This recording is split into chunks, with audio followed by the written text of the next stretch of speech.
We therefore fully appreciate the promise of the Belt and Road Initiative to transform Africa through road, rail, and air connectivity and other infrastructures, thereby unlocking the vast potential for intra-Africa trade from its present low level of 15%, and to facilitate the actualization of the Africa Continental Free Trade Area.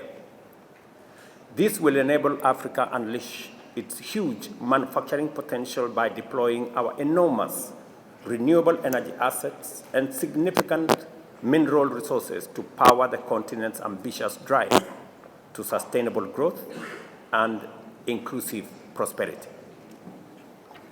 In recognition of this undeniable promise, we are, for instance, engaging China on extending the standard gauge railway from Kenya through Uganda, Rwanda, Burundi, the DRC, into Congo-Brazzaville, thereby linking the Indian Ocean to the Atlantic Ocean.